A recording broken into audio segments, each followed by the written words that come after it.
Scorched Earth is probably the most overlooked and underrated FPS game right now on Roblox. Like, compared to other World War II games out there, this one is the pinnacle of getting PTSD with the boys in the trenches simulator.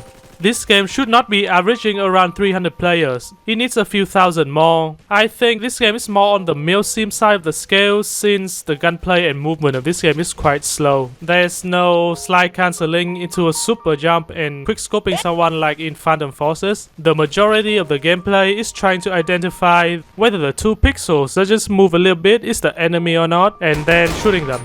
But clicking on pixel is fun, right guys? Getting shot from 300 meters away by a sniper is peak gameplay. No wonder a lot of newer players find it hard to be invested in the game. They struggle to get the first few kills to experience the dopamine of those hit sounds.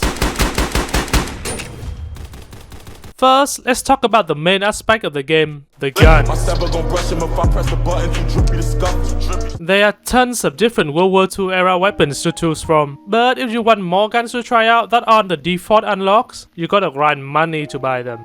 There is no level unlock system in this game. Still, I feel like it isn't too much of a grind to afford like the first half of the list, since you just need to complete about 6 to 7 games with the boosters active. I mean, you can still get kills easily with the default unlocks if you're good enough. Like knowing how to account for bullet speed and drop, positioning yourself to not get instantly gunned down the moment you fire your first bullet, and please for the love of God, cooperate with your team. If you have ammo boxes, just throw them down. You can do it an infinite amount of times anyways, no need to hold it all for yourself. There are different roles or classes that you can pick. Each one has specific weapons and abilities that are exclusive to them.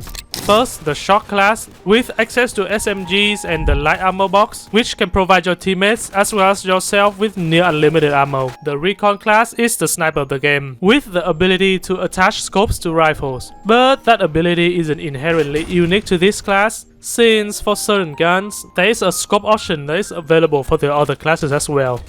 Next up, the gunner class, like the name suggests, has big, large and girthy guns, which needs to be mounted to a solid and hard surface to operate. What the fuck am I writing about? The medic class, with the ability to heal wounded teammates and even revive dead players that hasn't bleed out yet. You can earn scores and money simply by healing and reviving your downed teammates, instead of just solely rely on getting kills or doing objectives. But not a lot of players chose this class simply because you don't have access to the cool guns or having a scope. Up next, the engineer. I feel like this class is pretty underwhelming. No special weapon and no niche ability. The most valuable thing in this class kit is the heavy ammo box, being able to regain grenades as well as rockets and other explosives. Speaking of which, the Demo Man.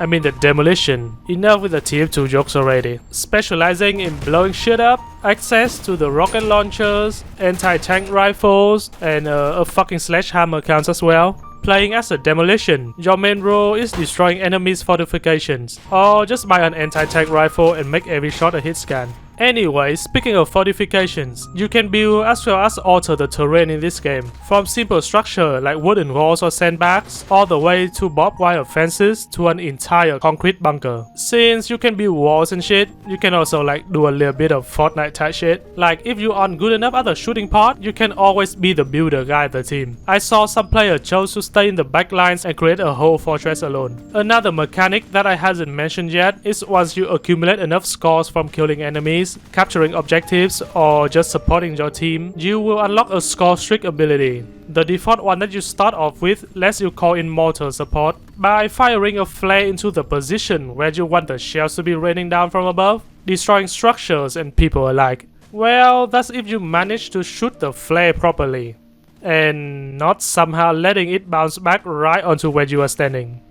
I was thinking about gatekeeping this thing, but the video is nowhere long enough, so hidden amongst the loadout screen is this little box right here next to the score streak. The perks, kinda a bit like the Call of Duty perk system, but the most useful one here is a breath training perk, letting you zoom in and steady your aim for 15% longer, which doesn't sound like much, but it can make a big difference when you are trying to track a running enemy in the distance, for example. I recommend you guys save up the money and buy this perk early on, since it's pretty much a worthwhile investment. Pairing that perk with an LMG, the BIR or the bar to be more specific, and top scoring is inevitable.